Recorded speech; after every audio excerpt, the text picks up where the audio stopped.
Bonjour, je m'appelle Anne Demers, je suis enseignante de français depuis maintenant 13 ans.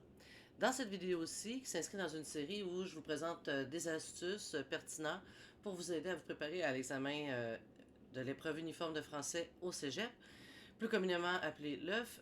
Dans cette vidéo-ci, je parle vraiment de comment je me prépare à un examen, dans le fond, que je connais pas les sujets ni les textes qui vont m'être posés.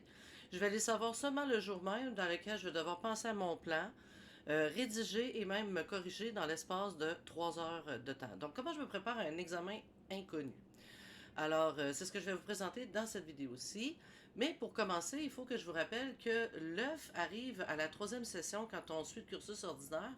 Donc, il y a 4 cours de littérature à faire au cégep dans le tronc commun. Et l'examen de l'œuf arrive après le troisième cours de littérature. Et le troisième cours de littérature, c'est celui de la littérature québécoise. Si on ne le fait pas dans le cursus normal, qui est, bon, l'examen arrive en avril, donc là, il va en avoir un en avril 2024. Sinon, on peut faire la reprise qui a lieu en août. Donc, moi, les examens que je vais vous montrer à titre d'exemple, ce sont les examens de reprise qui ont lieu en août. Alors, ce qu'il faut savoir, c'est que comme cet examen-là arrive après l'examen de littérature québécoise, eh bien, l'examen en soi porte vraiment sur la littérature québécoise plus que la littérature française au sens large du terme. Donc, c'est pour ça que pour se préparer à cet examen-là, eh bien, voici vers où je vous emmène. Alors, quand on va sur Internet puis qu'on tape dans le modèle de recherche l'épreuve uniforme de français, on arrive ici à l'épreuve uniforme de français gouvernement du Québec, à cette page-là, et on clique sur description de l'épreuve, et on a les sujets de 2022-2021 en août, donc les sujets de reprise. Alors, si je vais les voir, donc premièrement, hein, quand on arrive au jour de l'examen, donc on reçoit comme ça 3 sujets dont on ne savait pas du tout la nature avant de s'être assis le jour de l'examen. Et puis chaque sujet, là, comme vous voyez, il y a toujours vos connaissances littéraires avec un astérix, comme ça, OK?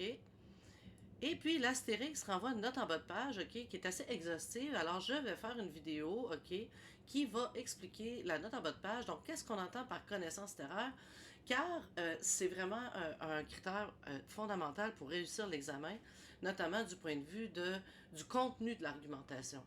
Donc, vous devez, par exemple, hein, comme je l'ai monté dans une autre vidéo, la vidéo sur la structure à partir d'un tableau, vous devez commencer votre sujet amené en établissement dans quel mouvement littéraire, par exemple, s'inscrit l'œuvre en question. Donc, les connaissances littéraires, vu qu'on ne sait pas l'objet hein, de l'examen, ça peut stresser, donc ça peut causer problème. J'ai beaucoup d'étudiants, là, j'en aide en ce moment, donc ils me disent, ben, je suis arrivée, puis là, je me rappelais plus, c'était-tu, comment ça s'appelait. J'ai dit entre telle année puis telle année, finalement, c'était par exemple la Grande Noirceur. Donc j'avais oublié c'était quoi le courant, donc c'est un peu ça l'idée, c'est comment je me prépare à cet examen-là sans savoir finalement ça va être quoi. Fait que les sujets, comme je vais vous montrer là, portent beaucoup pour la majeure partie sur la littérature québécoise. Donc, en 2021, Serge Bouchard, un anthropologue québécois. Donc, Serge Bouchard, hein, sujet québécois. Deuxième sujet, Octave Mirbeau, français, Molière, français évidemment. Donc ici, on a un sujet de littérature française. Et le deuxième, Sophie d'Arbouville et Dominique Fortier, littérature québécoise. Donc un tiers de l'examen hein, portait sur un sujet français. Les deux autres québécois. En 2022, vous allez voir, il y a une particularité. Donc, on a Le Petit Prince hein, en littérature française, mais en comparaison avec Christian Gué-Polquin. Donc ici, on n'a pas totalement un sujet français. Et les deux autres, Madeleine Ferron pardon, et Naomi Fontaine, littérature québécoise. Donc on a un sujet pas totalement français, puis deux québécois. Et si je vous présente celui que mon fils a rapporté du centre d'aide à son cégep, alors celui-là c'est à l'automne 2023, donc à l'automne précédent. On a Victor Hugo, Alexandre Dumas, sujet littérature française, et Anne Hébert, Saint-Denis Garneau, québécois, et Evelyne Chenelière. Donc, dans la majeure partie du temps, l'examen va porter sur de la littérature québécoise, puisque nous arrivons dans le cursus au troisième cours à la littérature québécoise. OK? Donc, comment je fais pour me préparer justement à ça? Donc, le jour de l'examen, là, j'arrive premièrement avec le dictionnaire Larousse. OK? Pourquoi? Bon, le dictionnaire Larousse, bon, ça, c'est celui-là qu'on trouve. Moi, le mien, il est derrière, là, le mien, 2009. Mais si vous vous rappelez, là, le dictionnaire Larousse, donc on a une partie qui touche les mots, une en rose qui touche les dictons, les proverbes, etc. Et la partie à la fin ici, c'est celle qui est encyclopédique. Alors, on le trouve aussi en ligne, là, si des fois vous voulez l'utiliser quand vous faites vos travaux. Mais par exemple, si je cherche Victor Hugo, hein, qui est une grande figure de la littérature française, donc je trouve une rubrique comme ça, et elle est très exhaustive. Hein. Bon, voilà, je l'ai lu, c'est très exhaustif. Et la partie ici en caractère gras, c'est celle qu'on retrouve dans la version papier. Et on y parle du courant littéraire, justement, le romantisme, puis que lui, c'est un humaniste. Donc, on met les connaissances littéraires, on les trouve dans le dictionnaire Larousse. Bon, pareil, je ne ferai pas pour les autres. C'est évident que si je veux chercher Serge Bouchard, bon, ben lui, je risque de ne pas trouver d'informations puisqu'il est dans la littérature québécoise. Si je cherche Naomi Fontaine aussi, par exemple, qui est très contemporaine. Naomi Fontaine. Comme vous voyez, ben, on ne trouve rien. Alors, pour se préparer à une épreuve dont on ne connaît pas les sujets, on pense qu'il pourrait y avoir entièrement un sujet de littérature française, donc vive le dictionnaire Larousse. Et sinon, pour la littérature québécoise, eh bien, je vous invite vraiment à faire une petite étude avant de vous rendre à l'examen. Donc, moi, je suis allée sur Wikipédia, littérature québécoise. Comme j'ai un bac en études françaises et aussi littérature québécoise, où j'ai fait un survol, donc on a 260 ans d'histoire en littérature québécoise. Et les titres qu'on a ici sont ni plus ni moins les courants littéraires qu'on a observés dans la tendance de notre littérature québécoise. Et donc, de lire ça, de prendre des notes, je ne sais pas comment vous...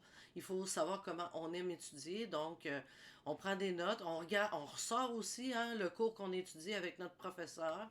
On maximise vraiment le refresh par rapport à la littérature québécoise, puisque le jour de l'examen, eh bien, je n'aurai pas d'outils pour pouvoir, si jamais j'oublie hein, les mots pour le dire, eh bien, j'aurai pas d'outils à ma disposition pour la littérature québécoise, donc impérativement, j'étudie, mais j'apporte le dictionnaire Larousse au cas où hein, que j'aurai un sujet de littérature française.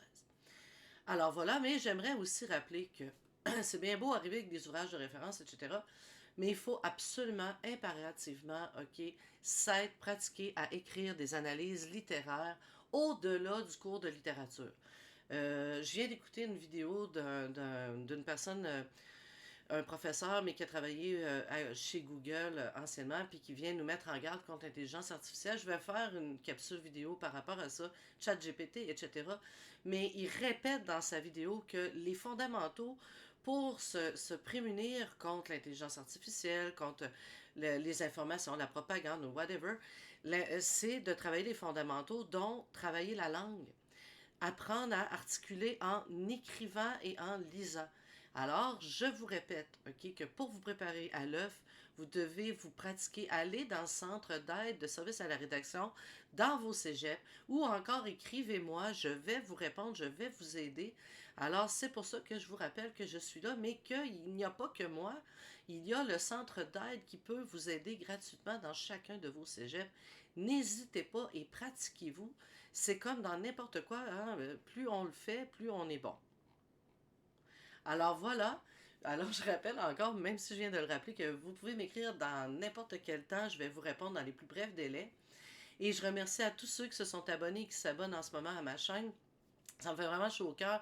Mais dans tous les cas, je souhaite à tout le monde un franc succès. Et n'oubliez pas, travaillez, je vais dire comme le gars, travaillez vos fondamentaux. L'aventure de l'écriture est formatrice pour devenir quelqu'un d'averti dans nos sociétés d'aujourd'hui. Alors voilà.